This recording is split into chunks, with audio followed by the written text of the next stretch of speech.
Hello everyone and welcome to Avantika Designeering Series or ADS as we like to call it. Every week on Wednesday, we feature design and technology leaders who share their professional journey, their thoughts on their domain of work, and designeering where the world of design and engineering meet. Make sure you follow us on social media, Instagram, LinkedIn, Facebook, and Twitter. And with that, let's continue with your show.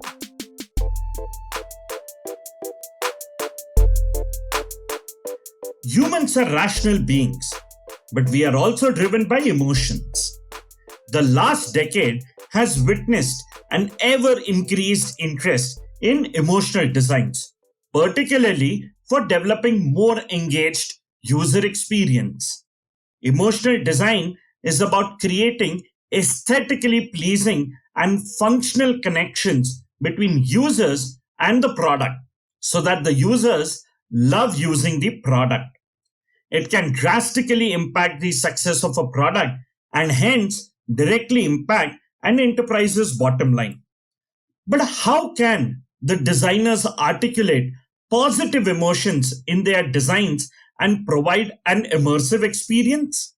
Today, we have with us Lara Mendonça, Head of Product Design at Bumble. With her passion for inclusive and dynamic design, she has been building collaborative and diverse teams and empowering them in designing successful products. She is an expert in design direction and strategy, design operations, mentorship and growth, communication and leadership, and a lot more. So today, on the Valentine's Day, let's get into conversation with her on our special episode. Hello, Lara. Welcome to Avantika Designeering podcast series. Thank you so much for joining us on our Valentine's Day special episode. We are super excited to host you on our show today. Thank you. Thank you so much for having me. I'm really excited to be here. So, as an icebreaker, Lara, a hard thing to do is to make someone fall in love with each other. You have consistently achieved that by creating environments that ultimately transform into a lovely relationship. How do you feel when you see successful love stories that got created due to your mobile application? I think that's why we do the job. To be honest, everyone at Bumble is looking for someone to fall in love, and I think the company really feels like we achieved our goal when people find their other half. And also, I think even if someone doesn't find a long-term relationship, if they find someone to spend time with, that makes them happy, that also makes us happy. So I think we share success stories in a newsletter in the company. We usually talk to users that fall in love via Bumble to know like how it happened, what are you guys doing. We've had babies that were introduced to us, to the company, because they exist because of Bumble. And it's just super exciting. I think that's sometimes you forget that that's what people get out of Bumble. They get real life relationships and love. And yeah, it's just really exciting. Wow, I'm sure that must be a super proud feeling when you get your customers talking to you that, hey, we found love using your mobile application. And I'm sure you must be feeling super excited about it. Yeah, no, definitely. It's I don't know, it's a feeling of, really achieving what you set out to do as a designer. We sometimes, when we do other types of work, we don't really have as much contact with the results of the work. And sometimes it's something more transactional. Someone wants to buy something and they do. But when you have a chance to do something that changes people's lives forever, it's really, it really reinforces that I'm doing the right thing, that I was meant to be a designer, and that I'm happy doing my job. So it's really exciting. And yeah, I wouldn't trade this job for anything. Being a designer is a really special job. Wow, that's so amazing to hear when you feel so proud about what you do. And Lara, over the years, you have collaborated with different businesses and design studios with a lot of experience. In fact, I had to scroll down at least three times on the LinkedIn page to actually look at your professional journey. My question for you is, can you take us through your professional journey right from the start to here at Bumble? You started as a graphic design intern, and to being at Bumble today. Can you run us through the entire journey? Yeah, of course. I started my professional career in Rio, in Brazil, when I was about 19 years old. I worked for this tiny design studio called Sahibeiro. And what they did was actually very unique, and it taught me a lot about being a designer, very multidisciplinary, because they were specializing in film props. So that's how I started my career. I would do fake newspapers and movie posters and like packaging for things, beer and sweets like candy for movies. So they had to sometimes resemble real ones. So I had to kind of copy like a Heineken label and make it a little different. But sometimes they had to be completely original. And that's the one that I had like the most fun doing. And it really was interesting as a first job because I never thought that as a designer I could do that. So it really opened my mind for like everything that design can do. Then I got another internship at the biggest conglomerate company in Brazil, in Latin America actually, called Globosat, and they have everything. They have like broadcasting, a record label, internet like companies. They have a lot of stuff, and I worked for the record label, and I would do everything digital that you can imagine. I would do like landing pages, banners, emails. Once I did something that was shown in like a football game, and for like with like Neymar, and it was super huge at the time for my career. And I also had to do a lot of different things. So again, like very multidisciplinary. Then I had to stop because I was still in university, by the way, when I was working on all of these. So when I left for a exchange year here in the UK, I had to stop working. So I didn't work for a whole year. Then when I came back to Brazil, I got a job, an actual job, not an internship. But I was still studying. So studying and working kind of became really difficult to do both. And I ended up dropping out of school and staying at work because I was like, I think I was already a mid-level designer by then. I already had a network. I already had a career. I thought, if I stay in school, I'm going to have to stop working, and then it's going to be so hard to get a job after. To be honest, it was a good decision that I made. It's not something that I would necessarily recommend, but it was good for me. And so I got this job at this startup, and I worked there for a year. It was a small startup in the kind of real estate space. So it was trying to create a virtual assistant and kind of helper for real estate realtors. And basically, like it was a good idea. I think the team was all very new, so we didn't have a lot of experience at the time, but it was a fun job. And then I moved to the UK. Well, actually, no, that I got a freelance job in a company called PerCycle that I kept doing while I was in the UK. And basically, it was this new company. We were, I think, 4 people in the team, and it was a kind of recommendation service for like a plug-in recommendation service for e-commerce. So before, all e-commerce had related products at the bottom. That kind of big data technology didn't exist in Brazil at the time. So they were the first to create that in a way that was really easy to implement. And everyone was super excited about that. So it was quite a fun job because it was like dashboards and things I had never designed before. And again, like the company had no branding. It was all very new to me. So I was really excited to do that. Then I moved to the UK. I struggled to get a job in the UK. I did a few freelance jobs that were I was overqualified for, but I really struggled because I was coming, with a CV with companies that people didn't know. With a wide variety of jobs. And in the UK, specialization is really, really important. And so at first I struggled, and then I got a job at Sky, and Sky is the biggest broadcaster in the UK, and that's when my career really took off. I wouldn't be here if it wasn't for Sky. I joined their digital team, but I would also do some print work. It was a very multidisciplinary team as well, but it's where I really got in touch with specializing in product a lot more than I had been a web designer and done a lot of this work, but I didn't have the vocabulary and the understanding that this was a specific field that I could go into. So that's when I understood that. And I got a lot of experience. I also met, lovely friends. And at some point I felt, okay, I don't want to keep doing this generalist stuff. I really want to, zero in this field of UX that I discovered that is a whole field in the UK. So that's when I started freelancing as a product designer. And I went through a lot of really cool companies and agencies as a freelancer. So I worked for TransferWise for 6 months.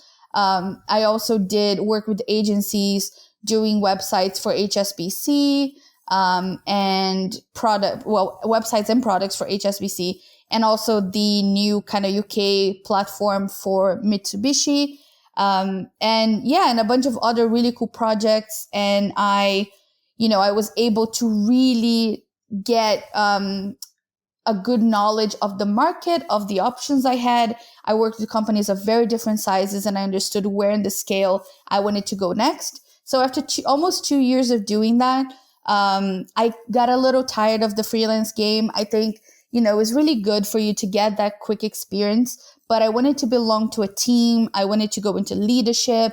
I felt ready. I was already kind of a senior lead designer by the point I finished doing that. So I was like, I think it's my time to join a company as a permanent employee.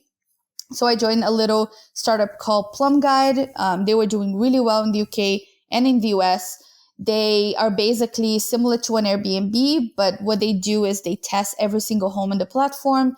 They take professional pictures, and they have a really customer focus, customer crazy. They really care about the customer mindset.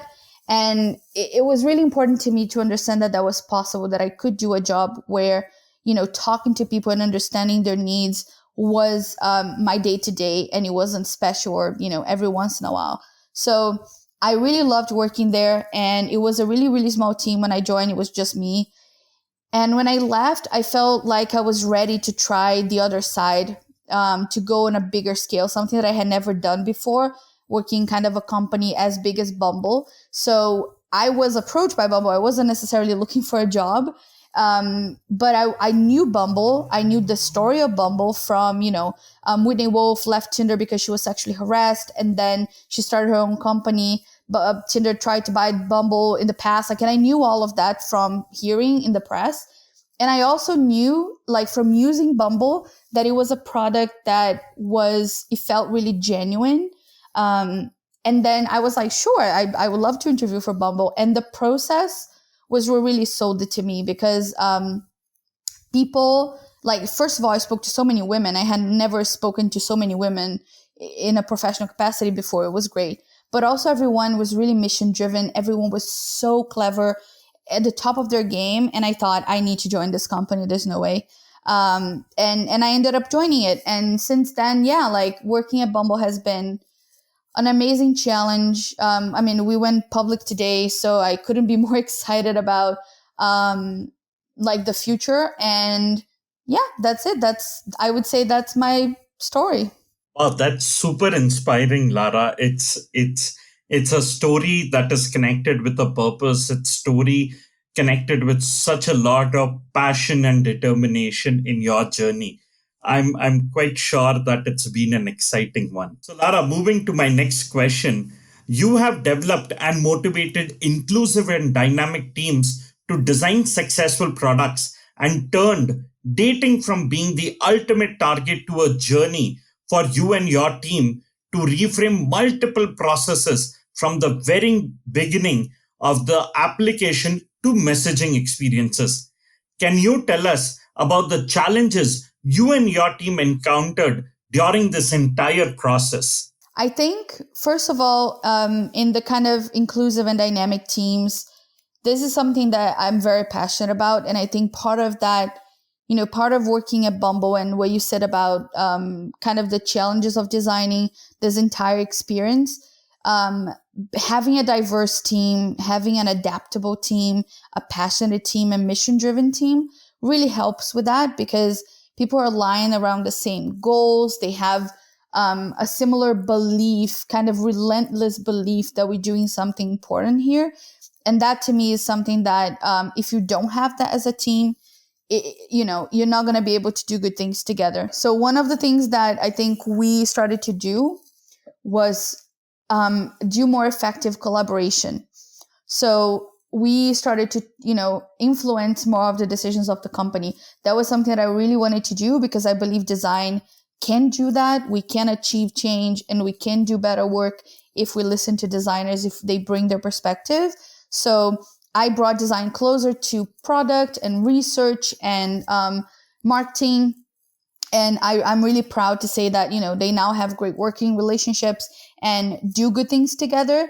And I think overall, the other challenge that I saw was with the kind of industry that we have for dating, great design was not a priority for any of our competition. It's a very transactional idea. And I think Bumble wants to be different. Bumble really wants to invest in the emotional connection with our users. So this is something that I champion, and this is something that we have embedded into everything we do. So we stopped talking about, like you said, dating kind of being the target, being meeting someone, and instead making the whole journey fun and playful, because that's what dating is. Getting to know someone should be fun and playful, even if it doesn't work out, even if, you guys meet and you decide, oh, actually we don't match that well in real life, or after, 6 months together, you realize that you want to go your separate ways.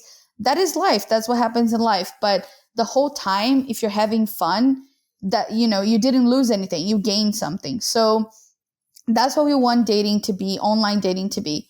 And part of that, I think, is just injecting more fun in the app and making the visual language a bit more emotional. So we did things like we introduced more illustrations and micro animations and elements that really make the app have more personality. And we can see that people really relate to that. They really understand the value of that. So it's really exciting to see.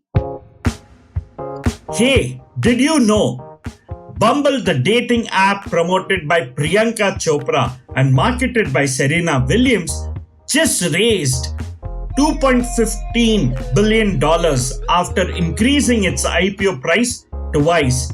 The app is available in 25 different languages all over the world. Wow, that's really exciting.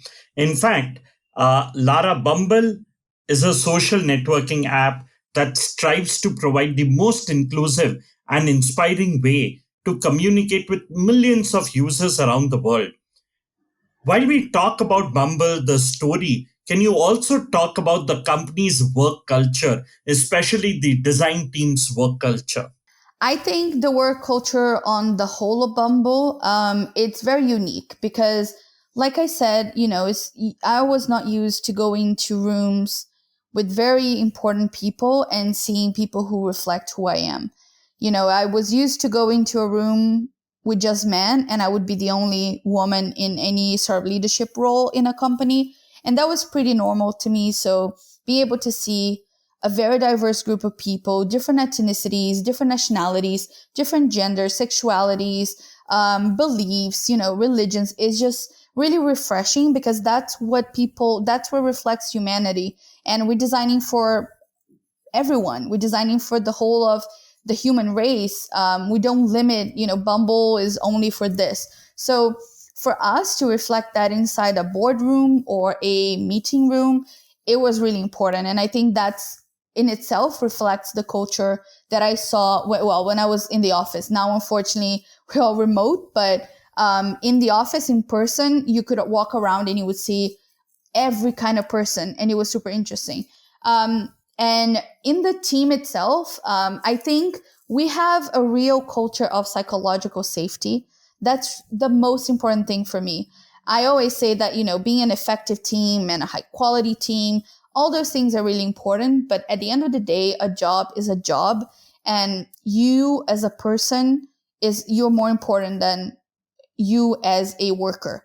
So for me, being sure that my team feels safe to make mistakes, to ask me stupid questions, to challenge me and to say when I'm doing something wrong is something that I am so passionate about. And I think we achieved that in our team. I tried to create a space where designers get credit and they get criticism in equal measure from me, from peers, and know how to deal with all of that and know how to appreciate what they've done, all their efforts and praise. So it's something that I've invested in a lot, and I think we are in a really good position right now. And I would say that's like the secret to any good team. So I'm really happy about that. Wow, that's again very interesting, and I'm sure that it's an inspiring culture for where everyone is excited to be a part of the team. In fact, your answer brings me to my next question as well, Lara. That designing an inclusive app means dealing with far smaller data sets. But Bumble is a multinational mobile application with millions of customers that involves working with a wider community when it comes to the business side. The question that I have is, how do you reconcile these two situations together? I think it's a matter of a priority. I think Bumble made all the right choices until now in terms of that. I see us really designing for vulnerable users first, and that's a choice that is really important. So, we, for example, decide to prioritize safety as a company, and it wasn't a design decision or a product decision. From top to bottom, everyone was aware that dating is a very risky business in real life, even more than online. You put yourself out emotionally and physically to being hurt. And we wanted to make sure that people felt safe using Bumble and they could rely and be supported by Bumble during their journey. So that was one of the ways in which we chose to protect our vulnerable users. And we've done a few initiatives like a safety center and a new unmatching behavior and a lot of small changes in the app to reassure users throughout their journey. And another thing is that we started to look into specific groups of users that have their own anxieties and fears while using dating apps. So people of color, for example, and LGBTQ users. And it's important to look at them, like you said, even though they're smaller data sets and, to an extent, only a percentage of our users.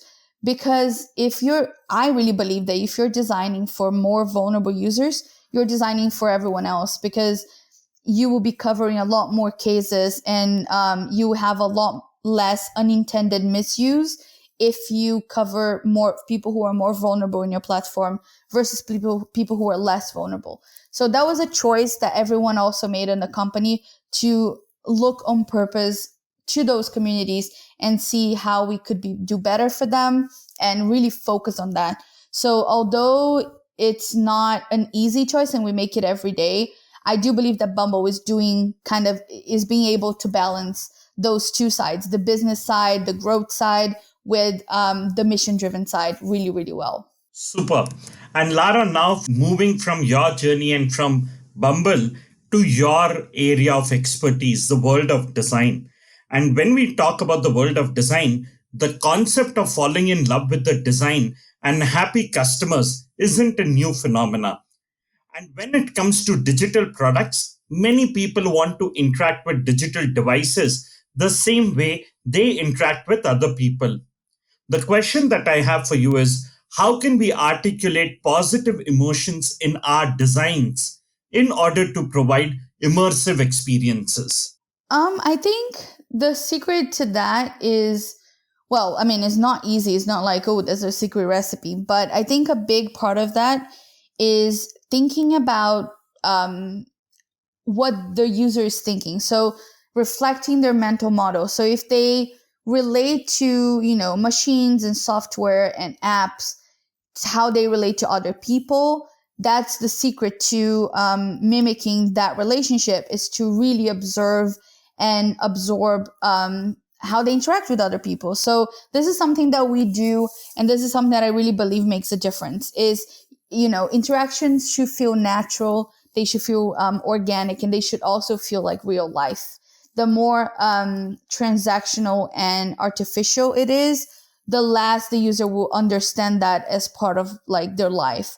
So I do really believe that's the key to that. And you see some of that in a lot of experiences. And for example, if you look at Spotify, they do a great job with their playlists of connecting with people and making sure that you're evoking that emotion, that makes people want to listen to music, and that makes people cry when they listen to music and all of that. So there's a lot of the secret in just observing and mimicking the real interactions. In terms of like immersive experiences and how do you make them more emotional? I would say that thinking about, how people, thinking about like how the visual aids that you have as a designer cause emotions on people is the secret. So, for example, when you look at illustrations versus photos, I think having illustrations there versus a stock image, for example, illustrations are so expressive and fun, and you can animate them, and they create, a whole universe around the user. It creates a narrative, a story that the user can really feel compelled to believe in and connect emotionally. So things like that are really important. I think every product that invests a lot in a narrative and in creating the narrative visually will really succeed. And you can only do that via the kind of the options that you already have in your arsenal. So, illustration and animation and sound as well, all of that can really help you sell that story to the user and make the user connect to your product. But again, it's not a recipe or a checklist. I think each case is unique, and you really need to listen to your users and interpret what they're telling you, and then make decisions based on that, versus like following someone's, specific, like the way they did it in their product. In fact, Lara, usability is the heart of a good design, but its definition is different for the users. They prefer aesthetics and fancy designs over usable products, as you were talking. To design an enjoyable user experience, there needs to be a balance between all the components of design, actually. In fact, this brings me to my next question for you, Lara. How Mm-hmm. can designers blend aesthetics, originality, creativity, and usability to create impactful experiences? Yeah, I think that's a very interesting question. There is a law, or like a principle of user experience called the aesthetic usability effect, that says that, the more aesthetic pleasing something is, the more the user will excuse bad usability. So there is a direct relation between how aesthetic pleasing something is to how people feel about the product. So if you do something that looks nice, even if it's a little less usable, the user will usually not perceive that because they fell in love with the design so much. So there is a secret there. There's a middle ground where you are using this principle. You are doing something that is aesthetically pleasing, but you're also investing in usability. I really do believe that. I think we don't have to have an ugly design or, a super clinical design in order to achieve maximum usability. And again, the secret to all of this is to really talk to your users. So the creative side comes from the designer mind. That's why we're hired. That's why we are not replaceable, because we do the job of creation. And we should not let go of the play of being a designer, of the fun of being a designer, to design those kind of clinical, cold, utilitarian, interfaces. We should still have fun and create things that we think, wow, this looks great. This makes me proud. But at the same time, you need to ask yourself, who am I designing this for? I'm not designing this for myself. So you should talk to users and show them and validate with them and try to cover the usability side as well. And in the process, you will make some compromises to your, visual aspirations. And sometimes you won't be able to do exactly what you want. But as long as you are in the happy middle ground where you are showing the user, an idea of a future, you're showing them something new, something exciting, but that they can use, that's fine. I think you don't have to go either extreme. I think a lot of people are successful with that. There's so many products that are interesting and look nice and are still a joy to use. And that's what we should all strive to do. Hey, did you know Bumble is the recipient of the 2019 Editor's Top Pick Innovative Award? This dating service continues to grow and innovate in an extremely competitive industry. This is Bumble's second consecutive year to earn this award. Interesting. In fact, while you speak about this Lara, let's talk about the fairy tale story of good design. In fact, most of the designers will agree that good design is invisible, but so is bad, harmful design as well. The problem is that we don't notice them because we're not a part of the groups they hurt. The question that I have for you, Lara, here is how can designers create products by keeping the users at the heart of good product design and effective communication? I think, that's like one of the most important questions of the next decade, I would say. It's really easy, I guess, and that's a corner that we fell into, to say that good design is invisible, good design is frictionless, when, that creates a very objective lens through which we're looking at design. I think design is a lot of things at the same time. Design can sometimes be better if invisible, but like you said, sometimes making it invisible makes it bad for people. So sometimes you need friction. Sometimes you need, design to kind of get in the way instead of getting out of the way. A good example of that is, those military dashboards that you have that had like this red big button that would destroy something, or like, I don't know, cause a nuclear bomb. And there is a little lid on top of it and you have to lift the lid and then press. That lid is added friction. And you will see a lot of that in other things that cause harm, like guns. Guns have safety. A lot of these objects that can cause harm, they have specific steps to cause friction, so people will have a harder time and they will need more intention to use them. And I think that's the key to tech. It's causing friction when people need intention to do bad things. There's a quote that says, whoever created the ship also created the shipwreck. Before the existence of ships, there were no shipwrecks. So when we create something new, we also create the misuse and the bad things that come from that something new. And we need to take that responsibility. So how do you keep the user at the heart and keep creating good design? You need to understand the effects of your product and when they're going to have a negative effect on your user instead of the intended one, which is, I don't see a lot of designers who want to do bad things to people. So it's never intended that it's going to cause harm.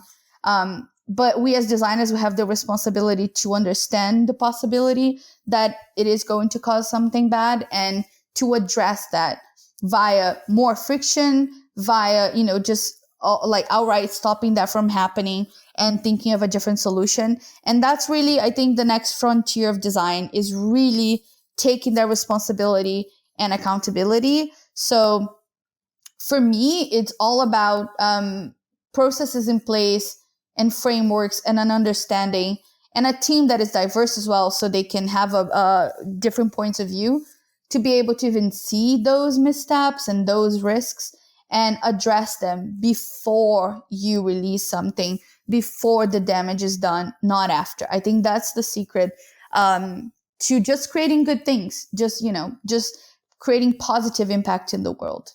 Interesting. In fact, my next question, Lara, is about a love triangle. Innovation has not always been understood as something technological and commercial. It's design which acts as a catalyst for both business and technology.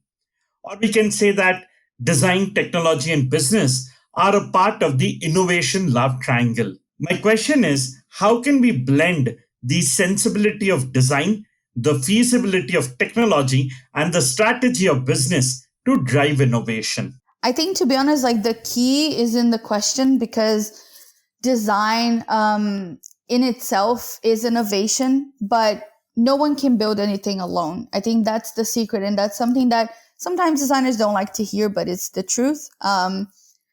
I think being able to understand product and talk to product, and similarly understand technology and play and innovate with technology, is what can set us apart and really create innovation. So if you're a designer who don't understand how the things that you're designing are built, you don't understand, you don't have to code. I don't believe that designers need to code.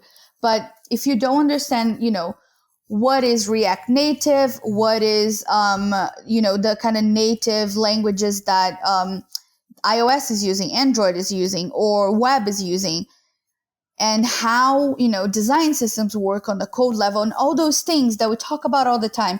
If you don't understand how those things are built, your options are very limited to how you can challenge and evolve them with your team.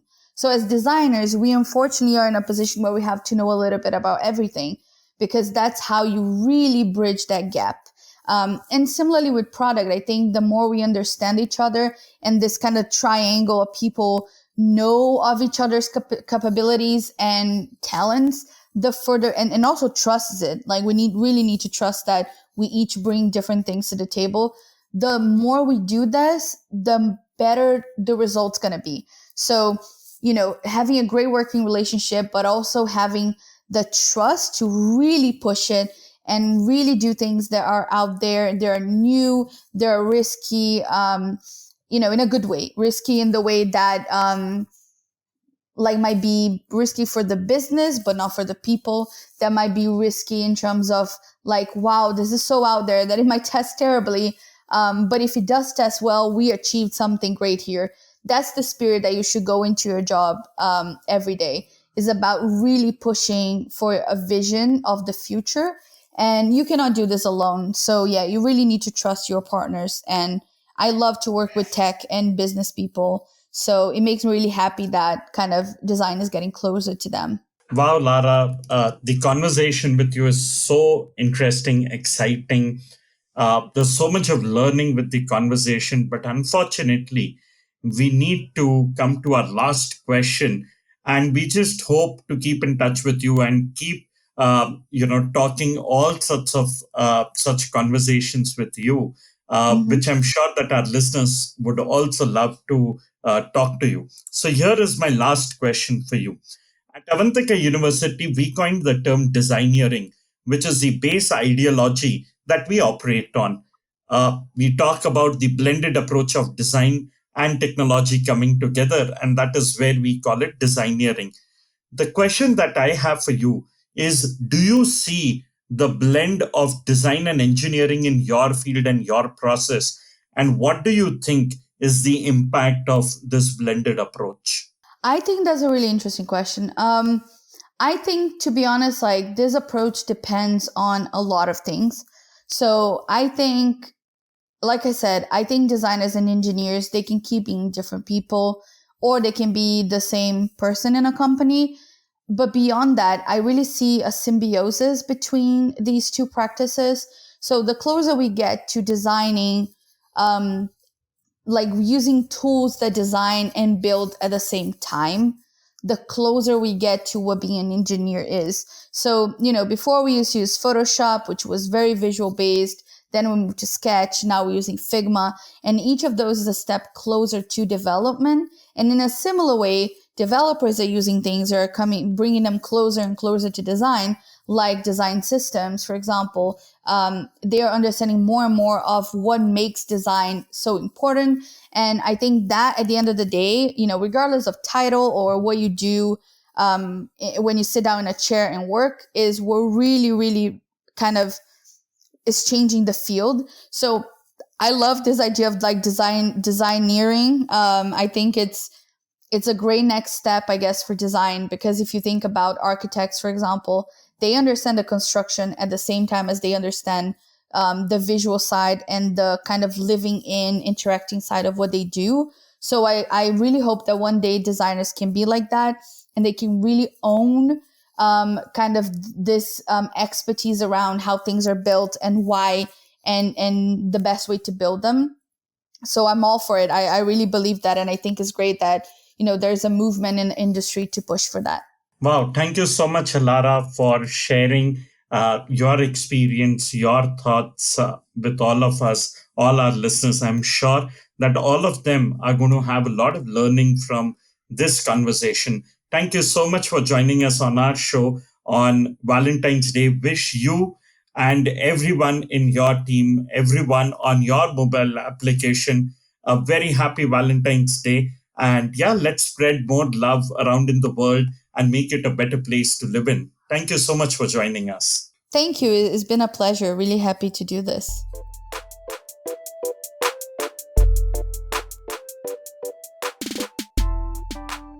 Hey there, we hope you enjoyed our show. Do write to us on ads@avantika.edu.in. We look forward to your opinions, feedbacks, and suggestions of speakers you would like us to host on this show. Do tune in our channel next week on Wednesday for a new story on Hubhopper or wherever you get your podcast from. Follow us on Facebook, Instagram, LinkedIn, and Twitter.